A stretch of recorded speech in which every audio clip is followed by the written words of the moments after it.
Alrighty, hey everyone, Angel of Alchemy here. Today we're going to be talking about what Yugitubers could do to step up their game, to be a better part of the community, to kind of improve what the community looks like on the internet. You gotta remember that a lot of Yugitubers are actually inspiration for a ton of Yu-Gi-Oh players out there, and even if they don't play the game, just people who enjoy Yu-Gi-Oh in general, they are the figureheads of this game, and if they aren't doing their job to really impress or kind of improve the image of the community, then we're not doing our jobs as figureheads.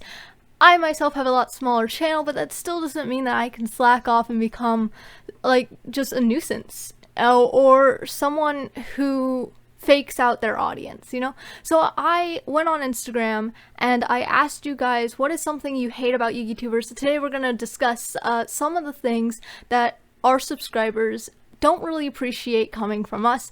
This video is not only for the general public, but for Yugitubers out there to maybe, you know, get ideas about what their audience would like to see. And it was really important to me because I really want to know what my audience wants to see from me and if I could have improved it all. One thing that I'm going to state right now is that I got a lot of name dropping in here. Some people was like, yeah, the definition of something I hate of a Yugituber is straight up this Yugituber.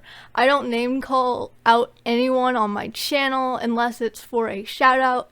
So I'm going to be not including any names, but it was kind of funny that a lot of you guys weren't really interested in the same channels that I'm not really interested in for the same reasons that I don't watch them.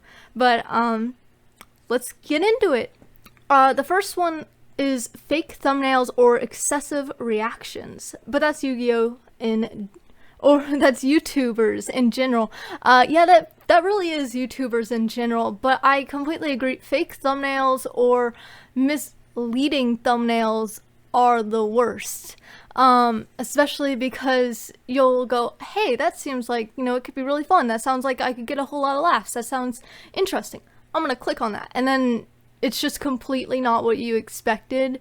That kind of is just, it lets you down, you know, especially with YouTubers having such an issue with copying and pasting their same face or facial expressions onto their thumbnails to be like, you know, it really misleads you on, you know, their real reactions, their real feelings, who they really are, what they're really thinking in the video, you know, and it's kind of not cool to lie to your audience, you know.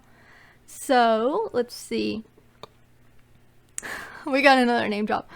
A few more name drops. Some people also just kind of wrote down videos that they're not really interested in watching, which is okay. Everyone has their own certain genre or type of Yu-Gi-Oh! Content that they want to watch. Somebody said that they weren't really interested in product opening or reaction to the ban list videos, and that's okay. Everyone's going to be interested in something else. I know people who absolutely love watching case openings, box openings, product openings in general, especially with the whole sealed only thing from Nimnim just sprinkled everywhere on everyone's channel.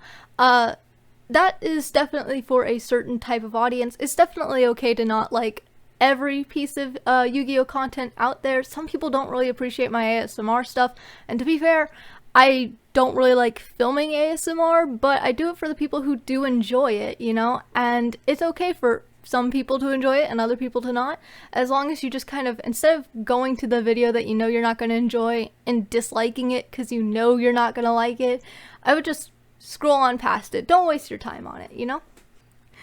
Somebody responded to what I said that I didn't really appreciate with Yugitubers and said that I just described every ban list video that they've seen in the past 3 years. I think I said something along the lines of the same copying and pasting the same face.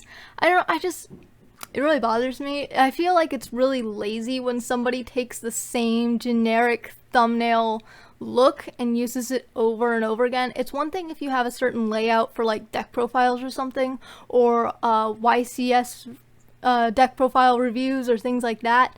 It's another if you're doing the same face every single thumbnail. It gets boring. It looks kind of gross after a while. It's just, I don't know. It's a turn off for me whenever it comes to watching content. Uh, somebody said that they don't like annoying or unprofessional Yugitubers. And I kind of get that. Annoying is obviously an opinionated thing. For example, Yugi No does his voice for Eugene, and some people find that absolutely irritating. Other people find it hilarious. So it really depends on your personal opinion of what you find annoying. But whenever it comes to being unprofessional, I feel like that really falls back underneath the category of the people who just over-exaggerate every single thing, whether it be the title of their video, the thumbnail, or how they react to something, or the weird things that you see on like Facebook and other deep webbed parts of Yugitubing. You know what I'm talking about, the weird stuff. And no, my ASMR is not involved in that kind of weird stuff. So, but I do understand the very unprofessional part. I try to stay more professional-ish, not really. I just kind of try to stay normal and be myself, and I feel like that's a little more professional than over-exaggerating my reaction to something. I'm really bad at product opening, for example, because I don't absolutely like lose my shit if I pull a really good card. I'll just be like, oh look, I pulled this, you know? Whereas other people, they do get excited, and you can tell they're genuinely excited, and then you have the people that you can just tell are screeching and running around the room just to get views, just to be like, oh my god, this guy's so crazy, watch him, you know, those kind of shares.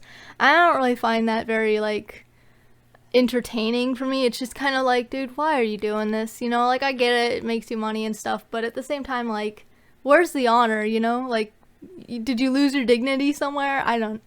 It's just a me thing. That's my opinion. Obviously, some people really, really enjoy it, but I prefer a genuine reaction.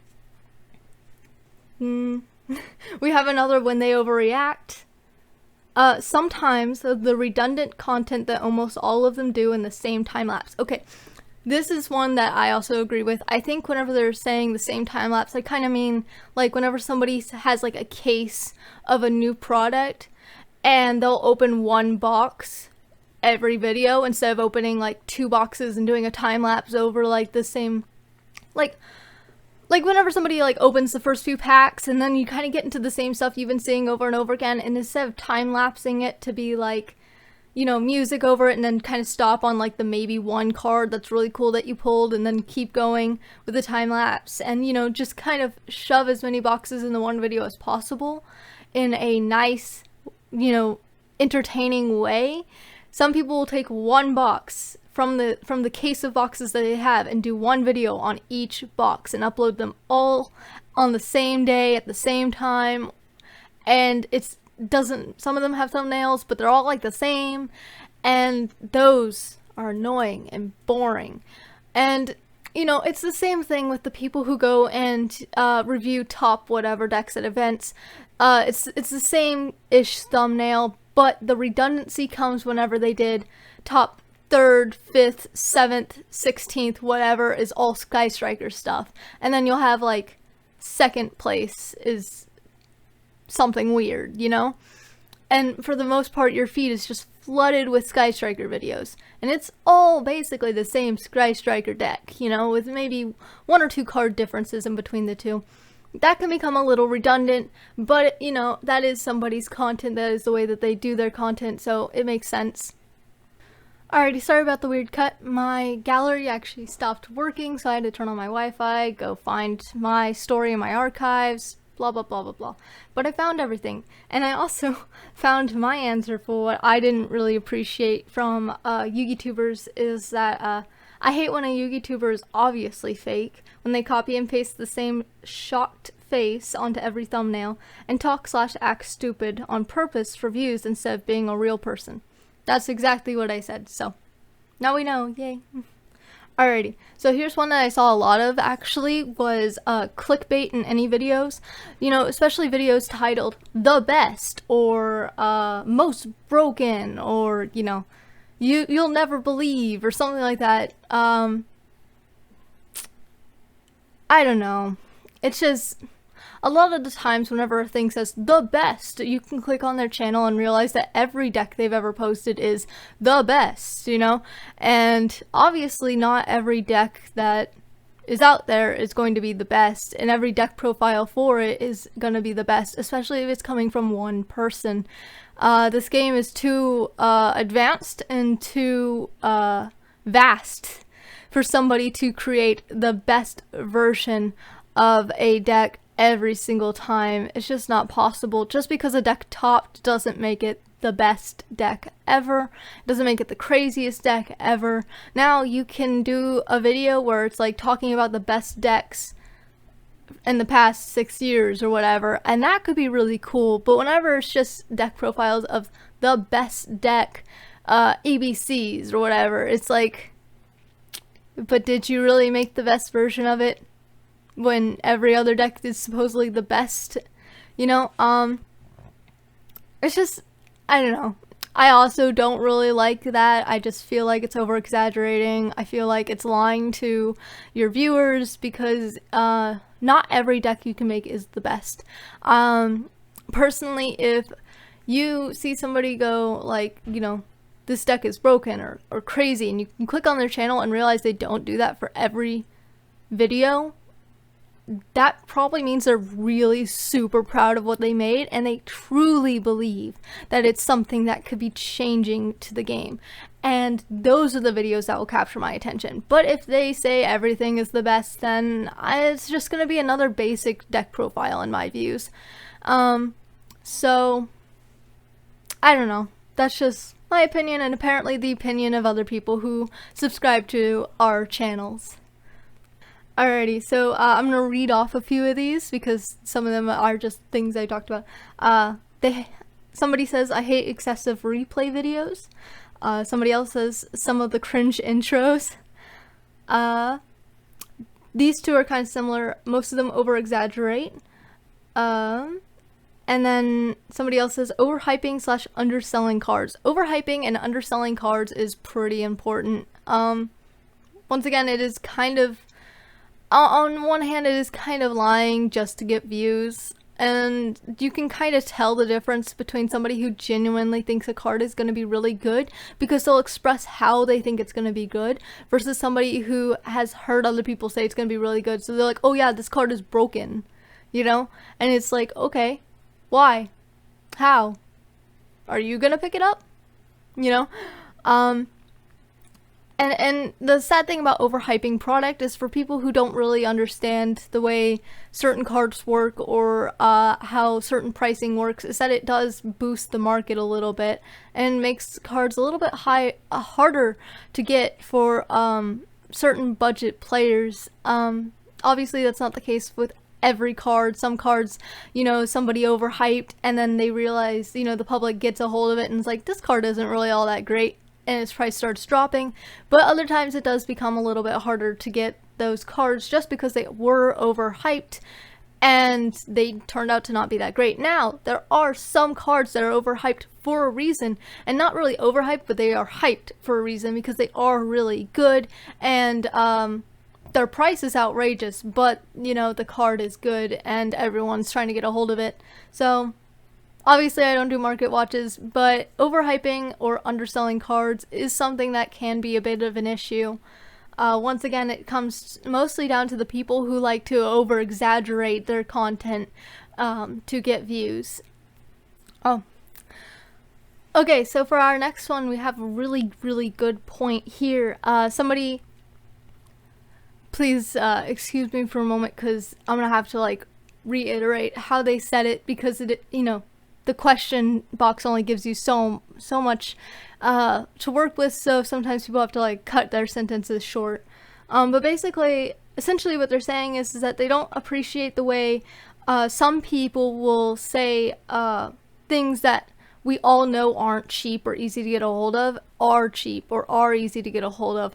And I actually got a few of those like deck profiles with the most expensive cards of the format with no included budget alternatives. That's something that actually a lot of people have complained about in the past, because it's really painful to sit there and try to find a good version of your deck whenever you have all of these bigger Yugitubers who have sponsors who normally get their products for free telling people, oh well, if you don't play this card, then you know your deck is gonna suck.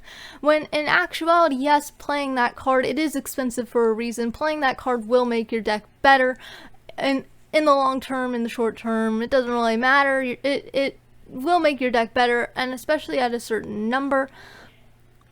Saying that that somebody's deck is going to suck because they can't afford the card that you didn't even buy yourself is just kind of insulting to the player base, especially since a lot of the player base is very budget and does need help getting their budget decks to be better.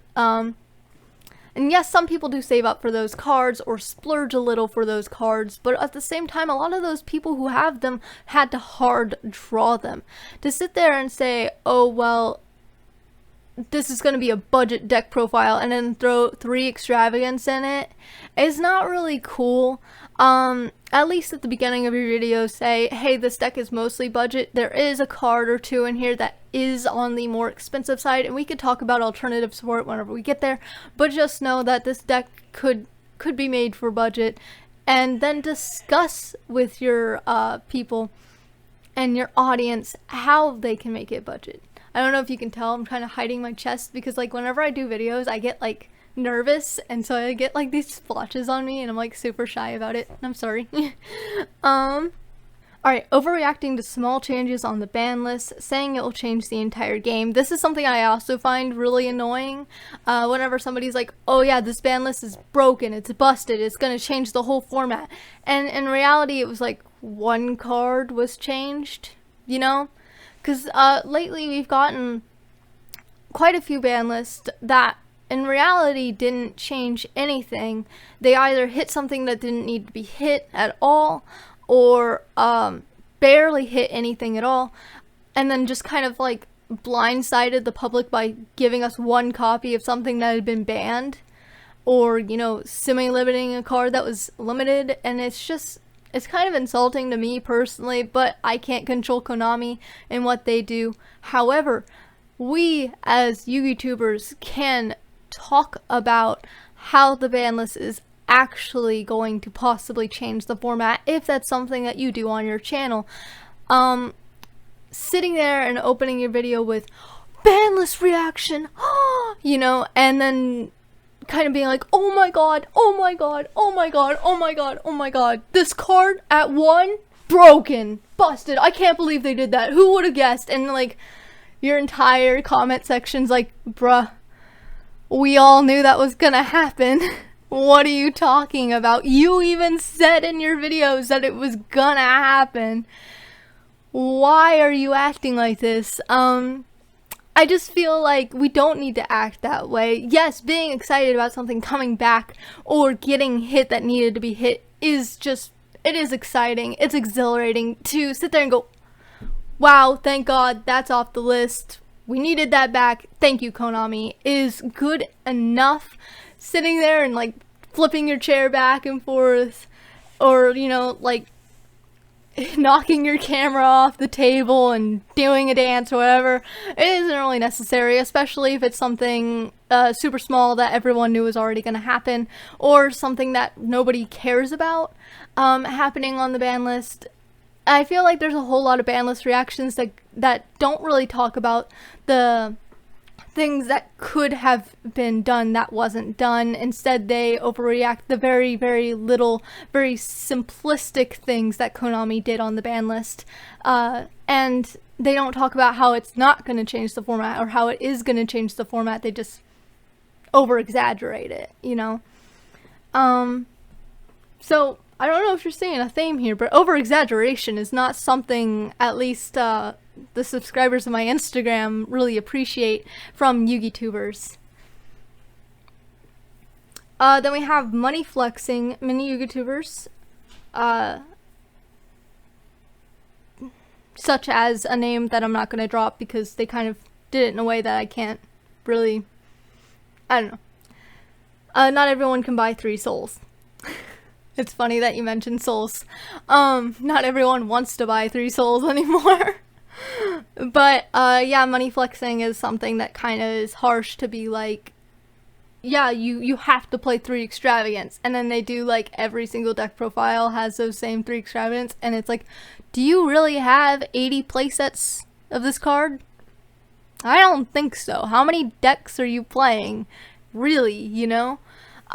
Versus the player that will go, yeah, I know that you can play extravagance in this deck, however, I only have a play set of this card, and I think it's most optimal in this deck, so if you haven't seen the deck profile for it, go check it out. However, if you are wanting to play extravagance, these are the cards that you can take out for it. That's something that, I feel like more people would appreciate, rather than you having expensive cards in every single deck profile you do.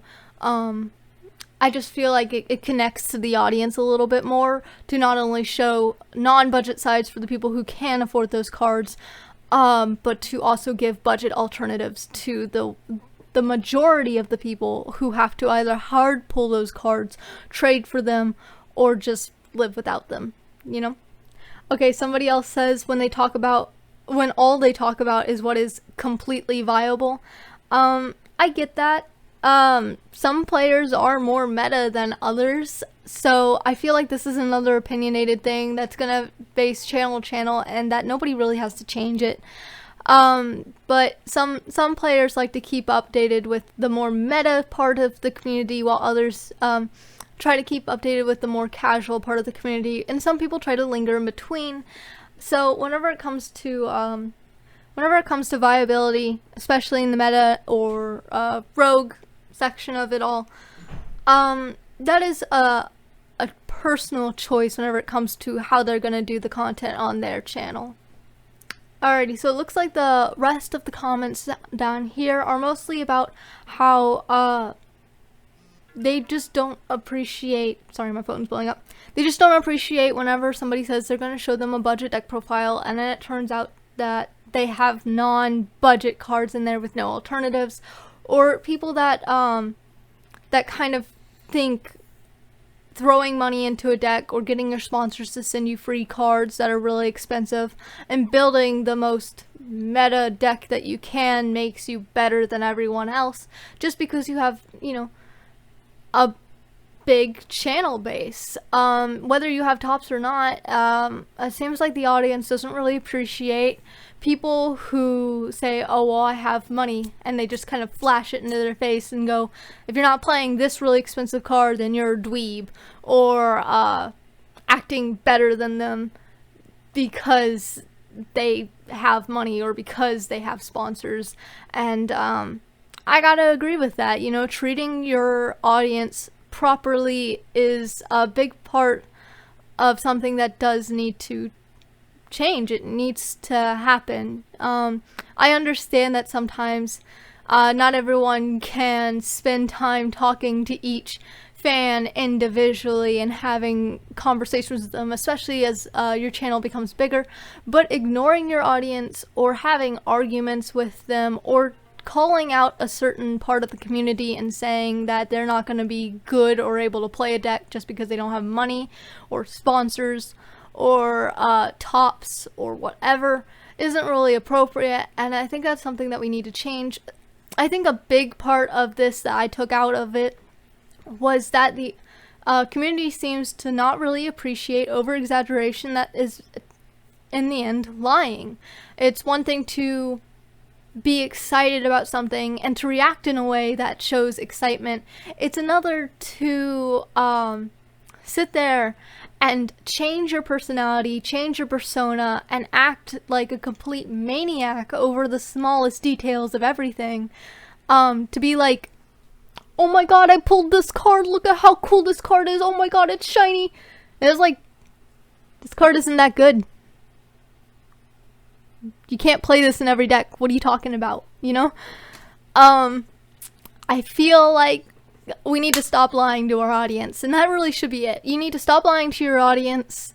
Start acting like real people, mature people. I get it that some, you know, You do you. In the end, it's your channel, your choice, and people can like you or dislike you for what you do. And I fully respect that because that's the way I go about my channel. I'm gonna do what I do. But you shouldn't be lying to your audience. You shouldn't be clickbaiting them or saying everything is the best when you know it's not gonna be the best. Cutting out a part of the community. Nobody should be cut out of the community. Sitting there and going, this deck is only going to be good because you have to spend $300 on a playset of something, isn't appropriate. You should give alternatives for the majority of the public out there. Remember that even though this game seems to be more of a teenage plus, it is still labeled for 6+, and whether we like it or not, you gotta understand that not everyone is an adult with a lot of money. And even I am an adult and I don't have a lot of money. I can't go around buying 3 extravagance even though I would like it. I know I mentioned that card a lot, but I saw it today and I was like, that'd be a cool card to own. But yeah, so that is what the audience, or at least my Instagram subscribers, followers, whatever they're called, do not appreciate about Yugitubers. And this is hopefully going to inspire somebody out there to maybe step up their game and be a better figurehead for the community. Somebody who can really represent even just the little guys, you know? I feel like that would be really important. So I'm sorry that this dwindled on. I'm sorry I got really awkward. It's just that whenever I get like shy or nervous, I get weird splotchy things and I don't like it. It's unattractive, it's gross, and they will go away when I turn the camera off. So yeah, for anyone who wants to follow me on Instagram, angel_of_alchemy, it'll be in the link down below. Also, really quick announcement, Invoked 101 is doing a collaboration with Send Calamity on Instagram to sell these cute little Carly stickers.